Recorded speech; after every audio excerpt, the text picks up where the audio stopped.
안녕하세요, 왕세호입니다. 오늘은 제가 지난 영상에서 우리 아들이 이제 연령으로 보면 중3 연령이에요. 이 총균세를 이제 3번 읽고 있고 굉장히 재미있어 한다 이렇게 말씀을 드렸더니 어떻게 아이가 그렇게 어려운 거를 자꾸 볼 수 있느냐. 어린 아이들 같은 경우에 재미있는 거는 반복해서 보지만 재미없다, 그걸 좀 어렵다 이러면 반복하진 않잖아요. 그럼 어떻게 하면 이런 책을 재미있게 정말 재밌어서 막 이렇게 여러 번 볼 수 있을까? 이런 의구심이 좀 드는 것 같아요. 근데 당연히 제가 이 책을 여러 번 읽으라고 권해주는 거예요. 이 책을 아이가 처음에 스스로 읽겠습니까? 안 읽죠. 왜냐하면 이렇게 보면은 읽을 마음이 싹 안 나죠. 그렇죠? 그런데 이 책이 잘 쓰여졌고 중요한 책이고 이전에 보지 못했던, 다른 책에서 보지 못했던 특별한 경험, 지식을 줄 것이다. 읽어보고 나서 판단해라. 이런 얘기를 좀 들려주죠. 처음에 이 책을 읽을 때는 오래 걸립니다. 이 책을. 근데 지금 3번째 읽을 때는 이 책은 며칠 만에 읽어요. 그것도 하루에 뭐 엄청나게 읽지 않고 하루에 한두 시간 읽어도 뭐 일주일 안에는 충분하게 읽어요. 능력이 생긴 거라고 봐야 되는 거죠. 어떻게 그렇게 할 수 있는가? 우리 아들이 종이기원은 더 어렵습니다. 이 책은 어른이 읽어도 어려워요. 근데 우리 아이도 이 책은 몇 번을 읽었어요. 반복해서 읽었기 때문에 정확하게 어떤 개념을 이해할 수 있지는 않아요. 그런데 이 책을 읽고 어렴풋하게 흡수하는 것들이 있다라는 거죠. 그리고 이 책도 여러 번 읽었어요. 코스모스도 한 4번 읽었던 것 같아요. 칼 세이건의 책은 웬만하면 다 읽었어요. 교양서로, 교양과학서로 나온 책들을. 그리고 좋아해요. 그렇다고 뭐 엄청 뭐 해리포터나 반지의 제왕처럼 좋아하느냐? 그렇지는 않아요. 아이가 좋아한다고 해도 빠져가지고 자기 쉬는 시간에 보는 그런 정도의 책은 아니에요. 왜냐하면 이런 책은 좋아도 읽으면 머리를 계속 써야 되기 때문에 노상 이런 책을 읽는 건 아니지만 이런 책도 좋아한다.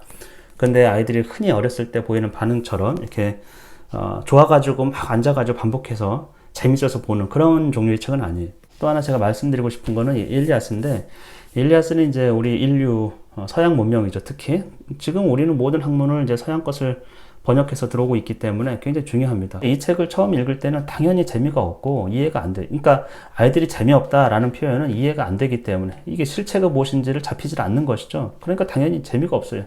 지루하고. 근데 점점 좋아지기 때문에 이 책을 1번 읽었어요. 2번 읽었어요. 3번 읽었어요.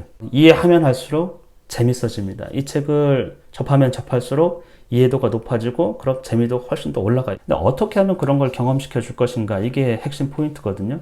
예를 들면 코스모스를 어떻게 읽겠습니까? 아이 수준에서 당연히 못 읽죠. 언제 읽어요? 그러면 못 읽어요. 영원히 못 읽어요. 우리가 단계별, 수준별 어떤 도서를 정해놓고서 그걸 읽으라고 하면 늘 그 틀에 아이들을 맞추는 것이거든요. 근데 인간은 성장하는 생명체예요. 점점 좋아진다라는 거예요. 경험하면 할수록 좋아진다. 그것이 우리 뇌가 갖고 있는 아주 비밀 중에 하나예요. 처음에 읽을 때는 어렵죠. 당연히. 그래서 우리가 동기유발할 때 너 이거 읽어봐. 너도 읽을 수 있을 거야. 누구도 읽고 해가지고 재밌다고 하더라. 너도 한번 읽어봐. 재밌을 거야. 이런 얘기는 해서는 안 돼요. 재미가 있고 없고는 우리가 예측할 수도 없고 재미가 있는 책 아닐 뿐더러 우리가 처음 읽을 때는 어렵다고 얘기해 줘야 돼요. 어렵지만 이 책은 그만한 가치가 있다고 얘기를 해줘야 돼요. 그래서 아이가 가치가 있는 것에 도전할 수 있도록, 그리고 우리가 어려운 것에 도전하는 아이에게는 반드시 이 어려움이 당연한 것이고 아이가 조금씩 접하면서 알아가는 것을 우리가 존중해 주는 거예요. 그래서 이거를 보면서 체크를 한다든지 무슨 시험을 본다든지 이런 식으로 해서는 절대 안 돼요. 그냥 아이가 읽는 태도를 칭찬해 주고 물어봤어요. 물어봤을 때 혹시라도 엉뚱한 대답을 하더라도 그렇게 생각할 수 있다고 긍정해줘야 이 책을 다 읽을 수 있어요. 이렇게 어려운 거를 어떻게 아이가 접하고 끝까지 할 수 있는가? 누군가의 인정. 그러니까 아이는 성취가 없으면 절대 하지 않거든요. 이 성취라는 거는 이게 가치 있기 때문에 가치 있는 것에 도전하는 그 자체가 아이에게 칭찬받을 만한 일이고 이걸 들어서 읽는다라는 거. 그리고 조금씩 읽어나는 모습에서 우리가 칭찬을 해주는 거예요. 그리고 내용도 아이가 와가지고 얘기해주면 잘했다고 이렇게 얘기해주는 거예요. 그것을 토대로 해서 성취를 느끼기 때문에 앞으로 나갈 수 있는 것이지, 이게 누가 자꾸 시험 보듯이, 만약에 우리가 시험이라고 테스트라고 해도 성취를 느낄 수 있는 테스트를 해줘야지, 이걸 평가하고 줄 세우고 또 비판하고 모르는 거 콕 집어내고 이런 식으로 해서는 절대 어려운 거 안 하려고 합니다. 그래서 오늘은 아이들이 어려운 것도 즐길 수 있다, 재미가 없다 있다라는 것은 굉장히 단순한 표현이에요. 이해하지 못하기 때문에 재미없다고 표현할 수도 있어요. 어렵기 때문에 재미없다고 표현할 수 있어요. 그 실체를 알아가면 알수록 우리는 그것의 아름다움, 재미, 즐거움 이런 것들을 찾을 수 있어요.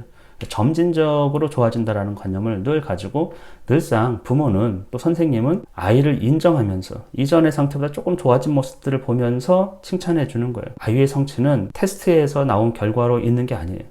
주변 사람들의 인정과 피드백이에요. 절대 어떤 경우에도 이거 한 번 읽어가지고 이해할 수 있지 않다고 얘기를 해줘요. 그렇기 때문에 우리 아이가 몇 번을 읽어봐요. 그리고 점점 재밌어지는 거는 아이 내면에서 스스로 알아가는 거예요. 제가 어떻게 이거 재밌어야 돼 이런 관점으로 가는 게 아니고 아이가 읽으면서 점점 많은 것을 이해하게 되고 그것을 스스로 경험한다라는 것이죠. 그래서 오늘의 포인트는 한순간에 딱 잘라가지고 문제라고 막 지적하지 마세요. 어려운 것도 도전할 수는 있어요. 어렵기 때문에 가치가 있기 때문에 하는 거예요. 그리고 그 가치, 도전하는 가치에 대해서 인정해주고 과정에서도 아이가 보이는 조금씩의 성장과 성취 이런 것들을 자꾸 인정해줘서 그걸 끝낼 수 있도록. 그리고 중요한 거는 한 번에 이해되는 게 아니기 때문에 두 번, 세 번, 여러 번 반복해서 하는 행위들을 자꾸 그것에 가치를 주는 거예요. 어린이는, 우리 아이들은 계속해서 조금씩 좋아진다. 눈에 안 보일 수 있지만 계속해서 좋아지는 그런 관점에 성장하는 어떤 생명체의 관점에서 지금 현재 시점을 바라봐야 돼요. 지금 시점이 완벽하지 않기 때문에 지금 시점에서 아이 상태가 완벽한 이해 이런 건 없기 때문에 점차적으로 좋아진다는 그 관념을 꼭 가지고 긍정적인 피드백 주시기 바랍니다.